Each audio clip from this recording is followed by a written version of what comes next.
RTE, right to education. जैसा कि आप सभी को पता है कि राजस्थान के अंदर RTE के फॉरम शुरू होने वाले हैं, तो उसकी फाइनली डेट आ चुकी है। तो कब से फॉरम शुरू हो रहे हैं, कौन कौन इसके लिए पात्र है, कौन कौन से क्लास में बच्चे फॉर्म भर सकते हैं, कितने बच्चों को निःशुल्क पढ़ाया जाएगा, वो सारी जानकारी आज की वीडियो में आपको दी जाएगी और आप किस तरह से इसका फॉर्म भर सकते हो। तो मैं हरीश कुमार हमारे यूट्यूब चैनल BINT भादरा में आप सभी का स्वागत करता हूं। जो भी इस यूट्यूब पेज पे अभी बने हुए हैं वो सभी के सभी यूजर्स हमारे यूट्यूब पेज को सब्सक्राइब करें और बेल आइकन को दबाएं, जिससे कि आने वाली वीडियो आपको सबसे पहले मिल सके। तो शुरू करते हैं आज की वीडियो। सबसे पहला ऑप्शन क्या है, प्रवेश के लिए पात्रता क्या रहती है। देखो क्या लिखा हुआ है, बालक गैर सरकारी विद्यालय के आसपास के परिक्षेत्र मतलब कैचमेंट एरिया के अंदर होना चाहिए। राज्य के RTE नियमों के अनुसार विद्यालय का परिक्षेत्र कैचमेंट एरिया शहरी क्षेत्रों में संबंधित स्थानीय निकाय अर्थात नगर निगम, नगर परिषद, नगर पालिका जैसी स्थिति तथा ग्रामीण क्षेत्रों में संबंधित ग्राम पंचायत निर्धारित किया गया। प्रवेश के समय शहरी क्षेत्रों में विद्यालय से संबंधित वार्ड तथा ग्रामीण क्षेत्रों में विद्यालय संबंधित गांव में निवास करने वाला हो। मतलब इसका शॉर्टकट में बता देता हूँ। जैसे आप मान लो भादरा नगर पालिका से बिलोंग करते हो, तो भादरा के अगर 40 वार्ड के अंदर आप कहीं पे भी निवास करते हो तो आप RTE का फॉर्म भादरा के अंदर भर सकते हो। आप मान लो कोई ग्राम पंचायत, मान के चलो आप छानी बड़ी से बिलोंग करते हो, तो आप सिर्फ छानी बड़ी के अंदर जितने स्कूल है वहां से फॉर्म भर सकोगे, ये नहीं कि आप भादरा से अप्लाई कर पाओगे। ठीक है, इसे बोलते हैं कैचमेंट एरिया। सेकंड पॉइंट क्या है, बालक दुर्बल वर्ग या असुविधाग्रस्त समूह से संबंधित होना चाहिए। दुर्बल वर्ग मतलब निम्न जो है CST से होना चाहिए, या फिर मतलब असुविधाग्रस्त मतलब उसकी इनकम जो है पारिवारिक इनकम 2.5 लाख से कम हो। ठीक है, दुर्बल वर्ग क्या बोला इसने, राज्य सरकार की सूचना क्रमांक जयपुर दिनांक 18 मई 2020 के अनुसार दुर्बल वर्ग सम्मिलित होते हैं। कौन कौन से सम्मिलित होते हैं, देखो अनुसूचित जाति के बालक, अनुसूचित जनजाति के बालक और अनाथ बालक, ये तो हो गए सारे असुविधाग्रस्त। और दुर्बल वर्ग कौन सा है, 2.5 लाख से, मैंने बताया ना अभी 2.5 लाख रुपए से या उससे कम हो आए, वो किस में आते हैं, दुर्बल वर्ग में। और असुविधाग्रस्त के अंदर क्या आ गए, SC के बालक, SC कास्ट के, ST कास्ट के, अनाथ, ठीक है, HIV से पीड़ित जिनके माता पिता वो से बालक, युद्ध विधवा के बालक, ये सारे के सारे किसके अंदर आते हैं, असुविधाग्रस्त समूह के अंदर आते हैं।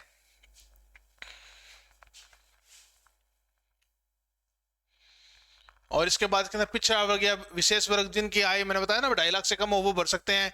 ऐसे अभिभावक जिनके माता पिता का नाम BPL सूची में वो भी भर सकते हैं। इसके बाद क्या, प्रवेश के लिए कक्षा अनुरूप आयु संबंधी पात्रता, तो कौन कौन से आयु का फॉर्म भर सकता है वो अभी अपने जानते हैं आगे इसके अंदर।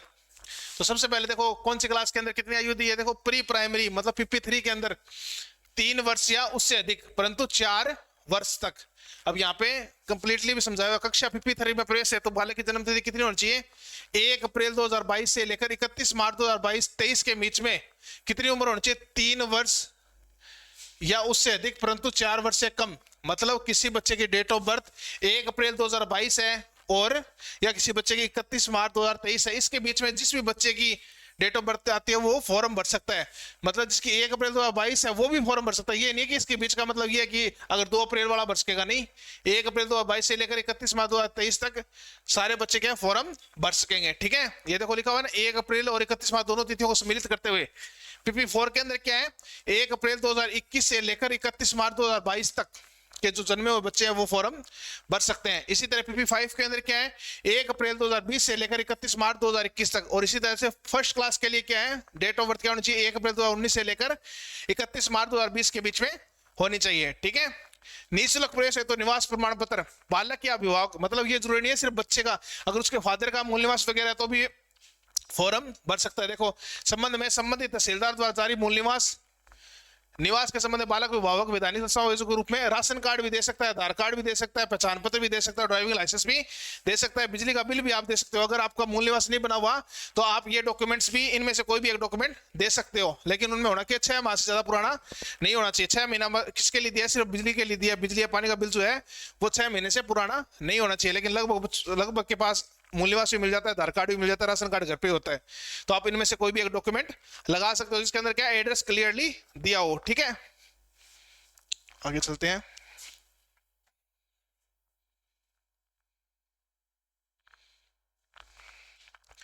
निःशुल्क प्रवेश है तो दुर्बल वर्ग असुविधाग्रस्त समूह से संबंधित प्रमाण पत्र। अब जैसे कैसे किस तरह बता रहे हैं, जैसे SC से बिलोंग करता है तो उससे SC का प्रमाण पत्र होना चाहिए, ST से बिलोंग करता है तो उसके पास ST का जाति प्रमाण पत्र होना चाहिए। अब कोई OBC से बिलोंग करता है तो उसके पास OBC का सर्टिफिकेट प्लस में क्या होना चाहिए, 2.5 लाख से कम 2.5 लाख से कम इनकम आय मतलब आय का प्रमाण पत्र होना चाहिए, इनकम सर्टिफिकेट, ठीक है। मतलब जो भी 2.5 लाख से आए, मतलब जनरल के अंदर आता है, वो अगर 2.5 लाख से कम है तो वो भी फॉर्म भर सकता है। ये नहीं है कि सिर्फ SC ST OBC वाले भर सकते हैं, जिसके भी 2.5 लाख से आय कम है वो इस फॉर्म को भर सकता है, ठीक है।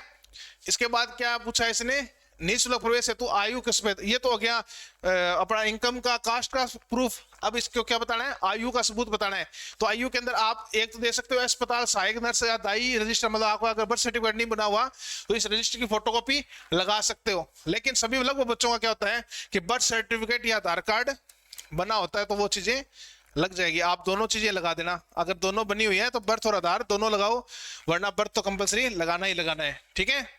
देखो उक्त में से कोई भी एक दस्तावेज निःशुल्क प्रेस हेतु आयु के सबूत के लिए मान्य होगा, परंतु प्रेस के उपरांत भौतिक सत्यापन से पूर्व बालक का जन्म प्रमाण पत्र बनाकर विद्यालय में उपलब्ध करवाया जाना आवश्यक है। लेकिन लगभग बच्चों का क्या है, जन्म प्रमाण पत्र आधार कार्ड दोनों बने होते हैं 3-4 साल की उम्र में, तो आप कृपया करके आधार कार्ड और जन्म प्रमाण पत्र दोनों ही सबमिट करवाएं, ठीक है। इसके बाद अपने देखते हैं प्रवेश हेतु टाइम फ्रेम गवर्नमेंट ने क्या जारी किया है।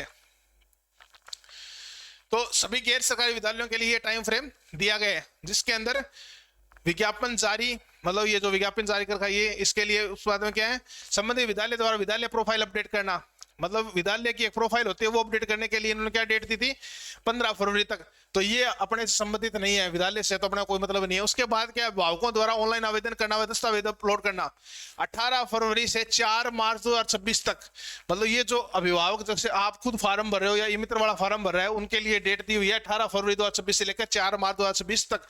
मतलब कल से फॉर्म क्या होने स्टार्ट होने वाले हैं, ठीक है। अभी तक इसे नोटिफिकेशन दे रखी है, अभी तक साइट के ऊपर अपलोड नहीं हुआ है, लेकिन 18 फरवरी मतलब कल तक फॉर्म स्टार्ट हो जाने चाहिए, ठीक है। 18 फरवरी से 4 मार्च तक, हो सकता है कल शाम तक हो, कल दोपहर तक हो, ये जरूरी नहीं है। आपके कमेंट आए कि सर अभी तक स्टार्ट तो नहीं हुए, 18 फरवरी होगी, तो ऐसा नहीं है, कल शाम तक भी शुरू हो सकते हैं, ठीक है। 4 मार्च लास्ट डेट रहेगी। उसके बाद अगर गवर्नमेंट बढ़ाती है तो वो गवर्नमेंट में डिपेंड करता है, अभी तक 4 मार्च 2026 ही डेट दे रखी है। इसके बाद ऑनलाइन लॉटरी द्वारा प्रवेश है तो बालकों का वरीयता क्रम निर्धारण करता है। अब लॉटरी क्या होती है, मतलब ये नहीं है कि आपने फॉर्म भर दिया और आपका सिलेक्शन हो जाएगा। गवर्नमेंट द्वारा एक लॉटरी निकाली जाती है, जिसके अंदर आपने 4 या 5 स्कूल जो दिए हैं उसके अनुसार आपको वरीयता क्रमांक मिलता है। मतलब आपको उस स्कूल में 10 नंबर पे है, उसमें आपका 5 नंबर पे है, किसी में 1 नंबर पे है। अब आपसे ये पूछो वरीयता क्रमांक किस तरह से हमारे बच्चे का सिलेक्शन होता है, तो ये मैंने लास्ट वीडियो में आपको बताया था, जिसका लिंक डिस्क्रिप्शन में दिया हुआ है, जिसके अंदर आप देख सकते हो किस तरह से वरीयता क्रमांक के अनुसार आपका सिलेक्शन होता है, ठीक है। तो लॉटरी की डेट क्या दी है, 6 मार्च, 6 मार्च को लॉटरी निकाल दी जाएगी, जिसके हिसाब से आप, अब मान लो आपका 1 नंबर स्कूल में, कोई स्कूल में 1 नंबर आ गया, तो आप उसमें चॉइस फिलिंग करोगे। तो चॉइस फिलिंग की डेट क्या है, 6 मार्च 2026 से 11 मार्च 2026 तक है। कहने का मतलब वो लॉटरी कौन निकालेगा, गवर्नमेंट निकालेगी, ना स्कूल का कोई लेना देना ना अभिभावक का।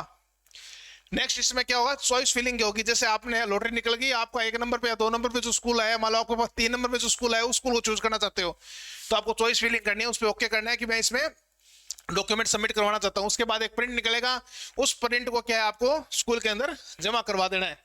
11 मार्च तक आपको क्या करना है, चॉइस फिलिंग करनी है। उसके बाद प्रथम चरण आवंटन, मतलब जैसे आप उस पर चॉइस फिलिंग करोगे ना, तो स्कूल वालों के पास एक फॉर्मेट चला जाएगा, उससे वह ऑटोमेटिक उसको क्या है वेरीफाई करेंगे। जब उसको वो वेरीफाई कर देंगे, उनको वेरीफाई करने का टाइम कौन सा है, 13 मार्च तक। तो आप जो चॉइस फिलिंग करोगे उसके हिसाब से गवर्नमेंट करेगी, और दस्तावेज सत्यापन 13 मार्च से लेकर 21 मार्च तक कौन करेगा, स्कूल करेगा। जैसे मतलब आपने डॉक्यूमेंट जो अपलोड कर रखे ना, अब मान लो आपने आय प्रमाण पत्र लगा दिया और आय प्रमाण पत्र में कोई कमी है, तो उसको वो चेक करके और आपको अगर सही होगा तो ओके कर देंगे, वरना उसको क्या करेंगे, रीसबमिट करेंगे। उनके पास कब तक का टाइम है, 21 मार्च तक का टाइम है। और आपके पास अगर रीसबमिट आ जाता है तो आप 13 मार्च से लेकर 25 मार्च, मतलब आपको 15 मार्च को आपके पास क्या गया, रीसबमिट आ गया, तो आप 25 मार्च को उसको वापस भेज सकते हो। जब आप उसको वापस भेजोगे तो वो स्कूल वालों के पास ना जाके किसके पास जाएगा, CBE ऑफिस में जाएगा, और वो वहां से क्या करेंगे, वेरीफाई करेंगे। अब इसके बाद मतलब जितने, मतलब मान लो सारी लॉटरी वगैरह होगी, चॉइस फिलिंग हो गया। अब किसी ने चॉइस फिल नहीं की तो सेकंड के अंदर क्या ऑटोमेटिक क्या होगा, गवर्नमेंट द्वारा आवंटन किया जाएगा कि इन बच्चों का भी आप एडमिशन करो। तो अब स्कूल वालों के पास जो डॉक्यूमेंट दोबारा आएंगे उनको क्या करेंगे, मतलब जो और बच्चों के आएंगे उनको क्या 27 मार्च से लेकर 4 अप्रैल तक वो दोबारा चेक करेंगे। मतलब इन चीज में आपका कोई लेना देना नहीं। अपना तो मेन काम क्या है, 18 फरवरी से लेकर 4 मार्च तक फॉर्म भरना है, और उसके बाद चॉइस फिलिंग करनी है 6 मार्च 2026 से लेकर 11 मार्च 2026 तक। ठीक है। अगर आप घर बैठे खुद फॉर्म भर रहे हो तो आपको स्टेप बाय स्टेप से फॉर्म शुरू हो जाएंगे, आपको बता दीजिएगा किस तरह से आपको फॉर्म भरना है। ई मित्र भाई से अगर भरवा रहे हो तो उसके भी आप वीडियो दिखा सकते हो, जो अपने फॉर्म की अभी जैसे कल स्टार्ट होंगे तो कल वीडियो डाल दी जाएगी, उसमें आपको सब कुछ दिया होगा स्टेप बाय स्टेप कैसे भरना है। और आप हमारे ई मित्र हमारे कंप्यूटर सेंटर पे भी आके फॉर्म भरवा सकते हो, और जो व्हाट्सअप नंबर दिए हुए हैं उस पर भी कॉन्टेक्ट करके आप फॉर्म भरवा सकते हो। ठीक है, आगे चलते हैं। नोट में क्या दिया हुआ है,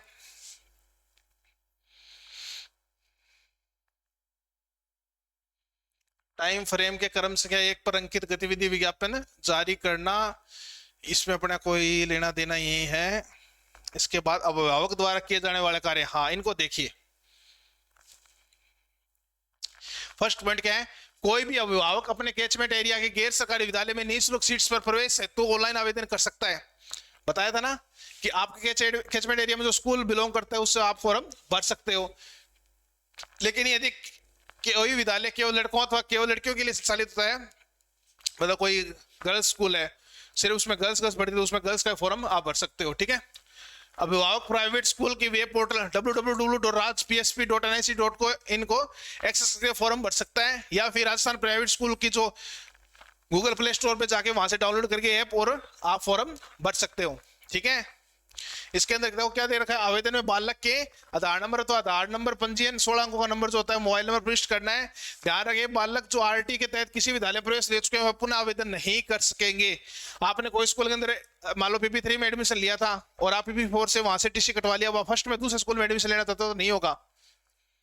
सूचना पुष्टि के बाद अभिभावक को एप्लीकेशन आईडी और पासवर्ड प्राप्त होंगे। इस एप्लीकेशन आईडी पासवर्ड का उपयोग करके अभिभावक लॉगिन करना था, बालक व स्वयं के संबंध में विस्तृत सूचनाओं की एंट्री और संबंधित दस्तावेज अपलोड करने हैं। कैसे करने हैं वो कल जैसे स्टार्ट होंगे आपको वीडियो मिल जाएगी। ठीक है, आवेदन के समय समस्त वांछित दस्तावेज अपलोड किए जाने जरूरी है, जैसे आयु प्रमाण पत्र मतलब बर्थ सर्टिफिकेट या आधार कार्ड, अभिभावक का निवास संबंधी प्रमाण पत्र यानी मूल निवास राशन कार्ड या अभिभावक का आधार कार्ड, अभिभावक का जाति संबंधी प्रमाण पत्र SC ST OBC से आप बिलोंग करते हो, बालक का आधार कार्ड या आधार पंजीयन रसीद मतलब आप रसीद भी लगा सकते हो और आधार कार्ड भी लगा सकते हो। बालक के पिता या माता या संरक्षक जो HIV से प्रभावित है वो रिपोर्ट मतलब जो तो जैसे मतलब जो बिलोंग करते हैं ना, जिससे भी जो भी प्रमाण पत्र लगना है वो आपको लगाना जरूरी है। मस्ट यही है, एक तो बर्थ सर्टिफिकेट हो गया, एक मूल निवास या राशन कार्ड हो गया, और एक बालक का आधार कार्ड हो गया, और एक आय प्रमाण पत्र ना वार्षिक आय का प्रमाण पत्र। ये चीजें जरूरी है। वार्षिक आय प्रमाण पत्र SC ST और BPL इन तीनों में नहीं लगेगा, इन तीनों को बनवाना जरूरी नहीं है, OBC और जनरल को बनवा लें। आवेदन पत्रों के साथ संलग्न समस्त दस्तावेज लॉटरी दिनांक से पूर्व की गई तिथियों में जारी होना आवश्यक है। कहने का मतलब क्या, जब आप फॉर्म भर रहे हो ना उससे पहले ही जारी होना चाहिए। ये नहीं है कि आप फॉर्म तो भर रहे हो 14 तारीख को और आप मनवाओगे 16 तारीख को, मतलब आय प्रमाण पत्र उसमें 16 की डेट है, तो ऐसा नहीं होना चाहिए। अंतिम तिथि के बाद दस्तावेज में कोई संशोधन नहीं किया जाएगा। नेक्स्ट क्या लिखा हुआ है, अभिभावक एक बार ऑनलाइन सूचना प्रविष्ट करके अपने परिक्षेत्र के अधिकतम 5 स्कूलों का चयन कर सकता है। मतलब 5 विद्यालय चयन कर सकते हो। इन विद्यालयों में गत वर्षों के RT व नॉन RT प्रवेश की स्थिति वर्तमान स्तर में संभावित मतलब आप देख सकते हो कि पिछले साल इन्होंने कितने बच्चों का सिलेक्शन हुआ था, उस हिसाब से भी आप फॉर्म भर सकते हो, स्कूल चयन कर सकते हो। आवेदन कर्ता द्वारा आवेदन क्रमांक के माध्यम से उनके आवेदन फॉर्म की ट्रैकिंग स्टेटस की जानकारी प्राप्त की जा सकती है। वो लॉटरी में कितना नंबर आया वगैरह वो चीजें आप चेक कर सकते हो। छात्र अपने आवेदन क्रमांक को समय समय पर अपडेट सूचना सही जानकारी लेते रहे, स्टेटस चेक करते रहना है। ठीक है, अंतिम तिथि तक अभ्यर्थी द्वारा भरी सूचना में रजिस्टर मोबाइल नंबर और OTP के आधार पर परिवर्तन कर सकते हैं। साथ ही इस अवधि में यदि गलत दस्तावेज अपलोड कर दिया गया तो सही दस्तावेज अपलोड भी कर सकते हैं। ये ऑप्शन और दे दिया अभी कि मतलब मान लो आपने कोई गलत डॉक्यूमेंट अपलोड कर दिया, सबमिट कर दिया, दोबारा आप एडिट भी कर सकते हो जब तक लास्ट डेट ना जाए। और अगर आपने लॉक नहीं किया तो भी ऑटोमेटिक लॉक कर देगा, मतलब जैसे लास्ट डेट आज रात को 12 बजे तो रात को 12 बजे सारे फॉर्म ऑटोमेटिक लॉक हो जाएंगे जो नहीं किए हुए हैं। ठीक है, ऑनलाइन आवेदन के समय बालक माता पिता के नाम की वर्तनी प्रवेश हेतु कक्षा इन सबको सावधानी पूर्वक देखें, अगर गलत हो गया तो परमानेंटली ये गलत ही रहेगा। ठीक है, ऑनलाइन आवेदन करने के बाद पोर्टल में भरी गई सूचनाओं को लॉक कर प्रिंट लिया जा सकता है, प्रिंट हो जाएगा, कोई दिक्कत नहीं है। अभिभावक द्वारा गलत जानकारी, फर्जी, त्रुटिपूर्ण दस्तावेज प्रस्तुत का प्रवेश प्रमाणित पाए जाने पर अभिभावक को विद्यालय द्वारा ली जाने वाली प्रति बालक वार्षिक फीस की 2 गुना राशि लौटानी होगी। हाँ, अगर आप गलत एडमिशन कर देते हो, गलत फर्जी डॉक्यूमेंट तैयार करते हो, अगर गवर्नमेंट को पता चल जाता है तो आपको 2 गुनी फीस देनी होगी। ठीक है, इसके बाद केंद्रीकृत लॉटरी की जो प्रक्रिया है वो तो गवर्नमेंट की है ही।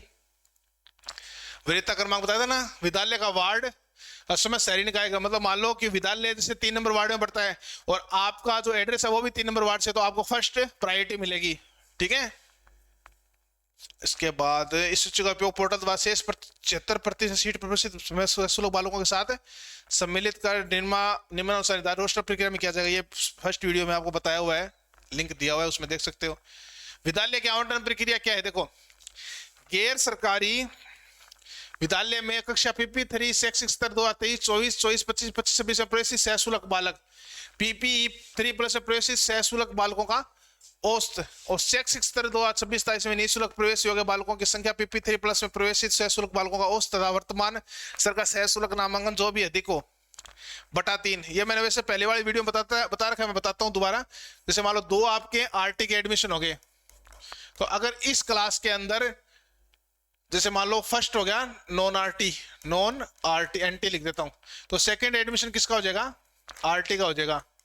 ठीक है। फिर third admission non RT, fourth admission non RT, fifth admission फिर किसका हो जाएगा, आरटी का हो जाएगा। फिर 6th नॉन आरटी और 7th नॉन आरटी होगा और 8th भी क्या होगा, नॉन आरटी ही होगा। इसके बाद में फिर आरटी का नंबर आएगा। इस तरह से ये कैलकुलेशन निकालते हैं। मतलब पहले एक के बाद एक आरटी, फिर 2 नॉन आरटी, फिर एक आरटी, फिर 3 नॉन आरटी, फिर क्या हो गया, एक आरटी, फिर एक नॉन आरटी, फिर एक आरटी, फिर 2 नॉन आरटी, फिर एक आरटी। इस तरह से लेकिन रहेगा किसमें, 3 की संख्या में रहेगा। ये नहीं है कि इसको ले लिया जाता है, लेकिन आपको संख्या पूरी करनी पड़ेगी। मतलब 75% की संख्या जो है केस की होनी चाहिए, नॉन आरटी बच्चों की होनी चाहिए। ठीक है। इसके बाद अपना इसमें कोई लेना देना नहीं है, सब गवर्नमेंट को ऑटोमेटिक हो जाएगा। ये स्कूलों द्वारा किए जाने वाले कार्य हैं। ये सीबीओ के विद्यालय में रिपोर्टिंग, हाँ ये देख लो। केंद्रीकृत लॉटरी प्रक्रिया के पश्चात बालक को गैर सरकारी विद्यालय में वरीयता क्रमांक प्राप्त होंगे, जो प्रायोरिटी नंबर मिलेंगे, बताया था ना 1, 2, 3, 4, 5। इस वरीयता क्रमांक के आधार पर बालक विद्यालय चयन कर अपने इच्छा अनुसार बदलाव कर सकता है। मतलब आपके वो जैसे 5 स्कूल दिए थे, आपने 1, 2 नंबर पे आ गया, 1 पर आ गया, 5 पर आ गया, आपको 3 नंबर पे जो स्कूल है वो चाहिए तो आप उसको सिलेक्ट कर सकते हो। ये नहीं कि 1 नंबर वाला देना जरूरी है। प्रथम चरण के आवंटन में बालक को विद्यालय आवंटन किया जाएगा। बालक के लॉगिन पर अलॉटेड प्रतिष्ठित होगा। आवंटित विद्यालय द्वारा बालक के दस्तावेजों की जांच की जाएगी। मतलब जो स्कूल है वो आवंटित होगा, जिसमें आप वरीयता क्रमांक ओके करोगे, वो स्कूल क्या आपके डॉक्यूमेंट चेक करेगा, फिर ओके करेगा। दस्तावेज 57 प्रसाद पत्र बालक विभाग के लॉगिन पर प्रेषित एडमिटेड प्रदर्शित होगा। एवं समस्त दस्तावेजों की हार्ड कॉपी जमा करवा कर रिपोर्टिंग करनी होगी। अगर स्कूल ने ओके कर दिया तो उसके बाद सारे डॉक्यूमेंट्स लगा के और फॉर्म को लगा के आप क्या करोगे, स्कूल में जमा कराओगे। जिन बालकों का चयन किसी भी विद्यालय में निःशुल्क बालक के रूप में हो जाता है, वह बालक अब किसी अन्य विद्यालय प्रवेश हेतु प्रदर्शित नहीं होगा। मतलब आपने से 5 स्कूल भरे हुए थे, एक में आपने रिपोर्टिंग कर दी और उसको उन्होंने ओके कर दिया, तो उसके बाद 4 स्कूलों में आप शो नहीं करोगे। प्रथम चरण के आवंटन के पश्चात होने वाले प्रवेश तत्कालिक वरीयता क्रमांक सुनोगे। निःशुल्क प्रवेश निम्नानुसार वर्णित रोस्टर प्रक्रिया से होता है। ये मैंने बताया था ना अभी, देखो इस तरह से होता है। पहला बच्चा नॉन आरटी, सेकंड क्या हो गया आरटी, उसी तरह से फिर 2 बच्चे नॉन आरटी, फिर एक आरटी, फिर 3 बच्चे नॉन आरटी, फिर एक आरटी, फिर नॉन आरटी, फिर एक आरटी, फिर 2 बार फिर नॉन आरटी होते हैं, फिर एक आरटी। इस तरह से क्रम चलता रहता है। मतलब यहां से 12 के बाद में क्या हो जाता है, 13 पे जैसे नॉन आरटी, फिर 3-3 बच्चे ही इस तरह से चलेंगे। ठीक है।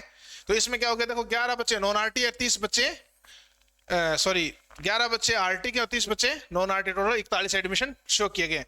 उपरोक्त रोस्टर एंट्री कक्षा के लिए 41 बालकों की संख्या के आधार पर निर्धारित किया गया है। संख्या अधिक होने पर यह प्रक्रिया निरंतर जारी रहेगी। कम प्रवेश होने की स्थिति में जिस रोस्टर बिंदु तक प्रवेश होंगे वहां तक निःशुल्क प्रवेशित एवं सामान्य प्रवेशित बालकों की संख्या का निर्धारण होगा। उदाहरण स्वरूप यदि किसी विद्यालय में 18 प्रवेश होते हैं तो उन्हें 5 निःशुल्क प्रवेशित 13 सामान्य प्रवेशित होंगे। देखो 18 तक यहाँ तक बताया ना। यहाँ तक क्या है कि कई स्कूलों में कम एडमिशन होते हैं, उसके लिए ये एक मतलब रोस्टर रजिस्टर बनाया गया। इसके अंदर शुरू में आपको क्या है, सशुल्क बच्चों की संख्या कम दी गई है। ठीक है। यदि किसी विद्यालय में किसी एंट्री कक्षा में एक भी नॉन आरटी प्रवेश नहीं होता है तो उस विद्यालय में आरटी प्रवेश नहीं लिया जाएगा। सबसे पहले एक आरटी का बच्चा दिया इन्होंने, नॉन आरटी का। ठीक है। तो इसके बाद आदेश इनका भी अपना कोई लेना देना नहीं है। हाँ ये देखो थोड़ा सा उदाहरण के थ्रू समझा देते हैं। एक निजी विद्यालय में ग्रामीण क्षेत्र में किसी ग्राम पंचायत मुख्यालय पर स्थित है। इस ग्राम पंचायत में 15 वार्ड है, जिनमें से 6 वार्ड ग्राम पंचायत मुख्यालय गांव से संबंधित है तथा शेष वार्ड अन्य छोटे गांव और ढाणियों से संबंधित है। कहने का मतलब क्या है कि एक गांव है उसमें 4-5 गांव अलग अलग है, उसके अंदर वार्ड दिए हुए हैं, वो सारे गांव वार्ड के हिसाब से बांटे हुए। विद्यालय की एंट्री कक्षा में प्रवेश की क्षमता 40 है। अधिनियम 2009 के अनुसार 25 सीट की संख्या 10 एवं ग्राम पंचायत परीक्षा आवेदन 50, अनाथ दिव्यांगों के आवेदन 5 है। ग्राम पंचायत के अन्य गाँव ढांचे से प्रभावित आवेदन 20 है। उपरोक्त विवरण के आधार पर वरीयता सूची तैयार करें। सभी 50 आवेदन पत्र सम्मानित किए जाएंगे जिनकी वरीयता सूची निम्नानुसार तैयार की जाएगी। देखो सबसे पहले कौन से, वो स्कूल से संबंधित गांव से प्राप्त, मतलब जहां स्कूल जिस गांव में बिलोंग करता है उस गांव से संबंधित अनाथ और दिव्यांग बालकों के आवेदन वरीयता क्रमांक 1 से 3 में चूज किए जाएंगे सबसे पहले। उसके बाद स्कूल से संबंधित जो गांव है उसमें शेष जो बालकों का आवेदन है उनको 4 से 30 तक लिए जाएंगे। उसके बाद ग्राम पंचायत के जो अन्य गाँव है उनके आवेदन वरीयता क्रमांक 31 से 32 तक लिए जाएंगे। मतलब आपने कितने लिए थे, 50 फॉर्म लिए थे ना आवेदन पत्र 50। और ग्राम पंचायत के अन्य गांव ढाणी से प्राप्त शेष बालक जो रहे हैं उनके आवेदन वरीयता क्या रहेगी, 33 से। स्टार्टिंग में कौन से होंगे, जो अनाथ और दिव्यांग है वो रहेंगे, और उसके बाद उसी गांव से जो बिलोंग करते हैं 4 से 30 वाले वो रहेंगे। उसके बाद अन्य गांव को लिया जाएगा। ये है एक वार्ड का, नीचे उदाहरण नंबर 2 दिया हुआ है, ये शहरी निकाय का है। इसमें जैसे मान लो 60 सीट है और 80 फॉर्म भरे गए, तो सबसे पहले जो स्कूल से संबंधित वार्ड नंबर 17 है जैसे, तो उसके जो अनाथ और दिव्यांग है उनको मिलेगा।